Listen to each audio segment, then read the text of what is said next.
Hello and welcome again to Charles Kelly Money Tips on this Monday morning. We're into March now, the first broadcast for March.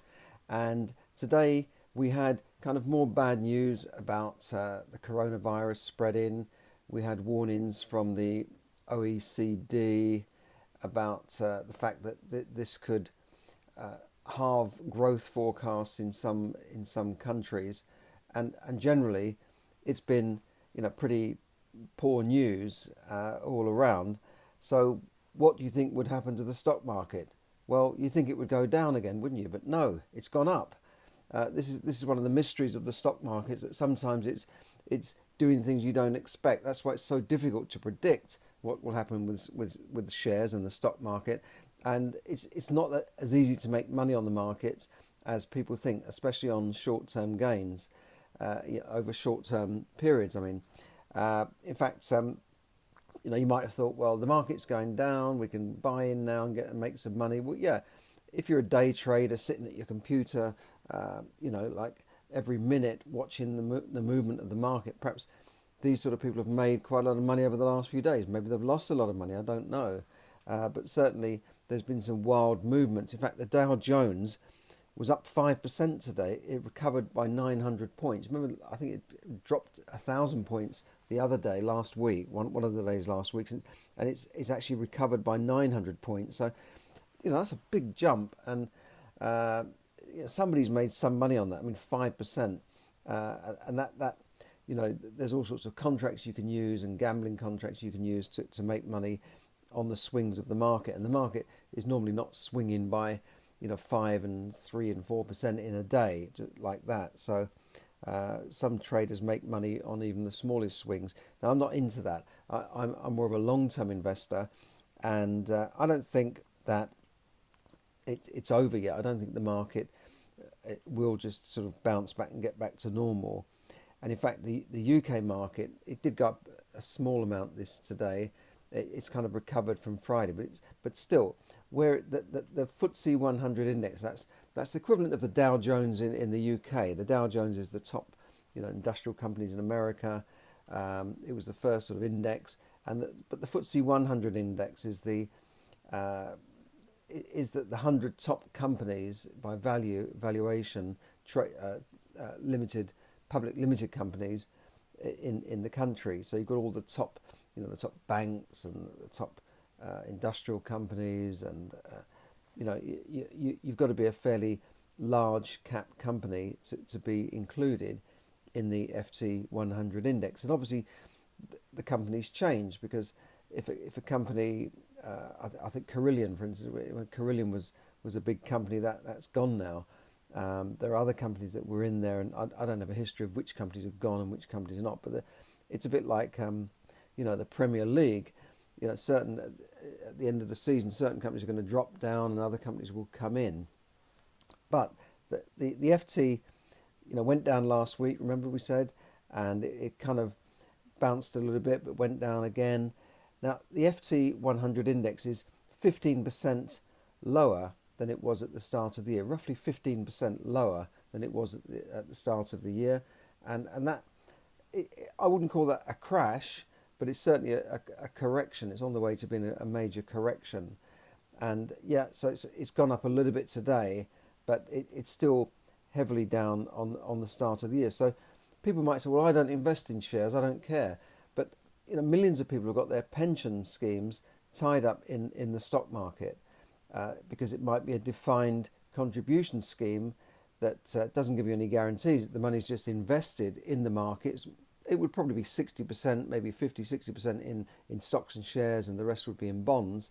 And, so the value of people's pension funds could have gone down by, 10, 15% since the start of the year. And if you were planning to retire at that time, if you were taking your retirement pot out of the pension scheme and saying, right, I want now a guaranteed income, that's a big drop. So if somebody had a couple of 100,000 in their pension pot, they may have lost 20,000, 30,000 pounds just since the start of the year. And this is also particularly pertinent for people who are on drawdown schemes, where they've unlocked their pension and put it into a drawdown scheme, which is largely in shares or in funds that invest in shares, they could have lost a lot of money in the last few months really, certainly since last year when there was a bit of a peak. And when I think about the market at 6,500 points at the moment, it was like that. I remember that been on 15 years ago. It was around about that figure, maybe even 20 years ago. So what does that tell you about the growth of the market? However, some people say it's a good time to buy, and that there are opportunities out there. But we don't know exactly when this crisis is going to end, because we're still in this coronavirus crisis. The government in the UK said today, "Don't worry, business as usual. Don't stop your life," and that sort of thing. But at the same time, people are worried. People are worried that they're going to run out of medicine, or if there's a lockdown and they can't go out, will they have enough food?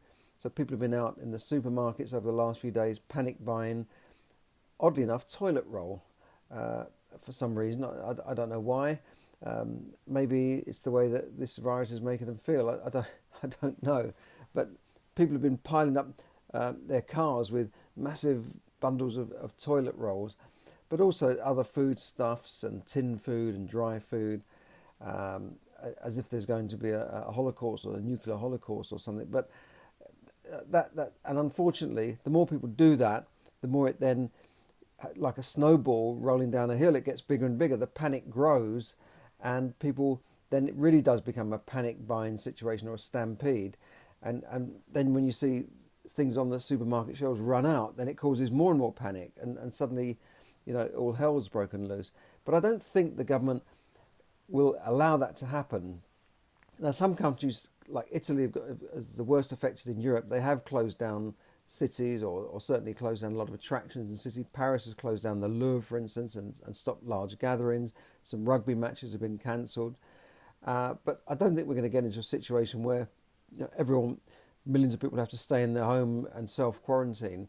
That's what happened in China. They managed to hold back something like the biggest quarantine in history, with 65 million people. But I don't think you can do that in here, because it would, first of all, I don't think people would put up with it. Secondly, they haven't got enough police and army to maintain it if there were riots. And thirdly, the government doesn't want to ruin business as usual. They want business to continue. Yes, there may be less meetings going on. Yes, some conferences may be cancelled for the time being. And that is affecting the economy, no doubt about it. But if you sort of close Britain down and say, right, we're going to close the airports and keep everybody out, that would be a disaster for the country. Because also we import food, we import stuff, we import things that keep our manufacturing going, and we export goods. So, you can't just sort of lock down the country and close business down. I mean, if you said to people for 2 weeks, right, nobody goes out for 2 weeks, what happens to businesses? What happens to small restaurants, small shops run by independents? They can't pay their staff, so the staff then can't pay their rent, they can't pay their mortgages, they can't pay their overdrafts and credit card bills. If it went on for longer, the owners of businesses may not be able to pay their rent, their rates, their council tax. And you can see how it could have a knock-on effect and affect the whole economy. Already we're getting effects for the economy, but hopefully things will carry on, because at the moment we've got 40 cases confirmed in the UK. It sounds a bit scary, but in a population of 67 million or something, 40 cases is hardly a major epidemic. But what is more worrying is the fact that it can spread. We don't quite know how it spreads, whether it's airborne as well. Yeah, things could get worse, and it could be spreading right now from people who don't know they've got this virus. But I'm sure that it's going to be no worse than the average year of flu, where thousands of people die every year and nobody really talks about it. So let's see what happens. I hope that things will settle down. But as for the markets, I don't think things will completely settle down, because we've still got this ongoing fight between China and Trump, right? We've still got problems with Iran and America. We've still got a problem with China spreading out all over the world, trying to take over countries. So there's still a lot of uncertainty. And the UK still has that Brexit negotiation going on. And every day we pick up the papers and it says France will say, we want this and we want that. and we want fishing on the table and fishing waters on the table. Greece want the marbles back. China, France, I read today, wants the body of Napoleon III back. Apparently he was buried in England, and they want that back as part of the deal. What's going on? Then we'll have Spain going on about Gibraltar. So if we as a country do not strike a deal in the next few months, then we could be in for a hard Brexit where we leave without a deal. So how is that going to affect the market? Well, I don't think it will affect it very well. I think it will have a negative effect. So, I don't think we're out of the choppy waters yet. So I certainly wouldn't be piling back into shares just because they've dropped down by 15%. I mean, 15% is the average drop, right? It doesn't mean that every company in the FT 100 index has gone down. Obviously, the biggest losers are airlines and travel firms and firms that are directly affected by coronavirus. But that doesn't mean that every company. So you might want to buy shares in, I don't know, HSBC or BP or Shell, and you find, well, they've only gone down a little bit. They haven't gone down by 15%. So what's the difference? The price is not that much different from last week. Now, shares do have an attraction to investors, and one of the reasons is because interest rates and bond rates on fixed interest securities are so low. When you think of what you're getting in the bank at the moment, it's pathetic. And we're almost moving into negative interest rates where you're almost paying the bank to that could happen, that could come. It's happened in some countries. But the FT as a whole, if you look at because when you buy a share, you're buying a share in a company, you get a dividend every year if the company makes a profit. And that dividend currently yields on average around about 5%. There are companies that pay a yield of 10% and 12% in some cases when things are good.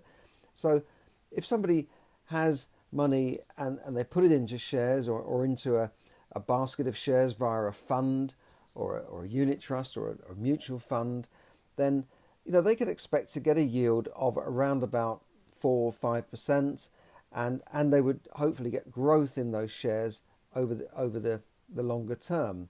That's usually what has happened.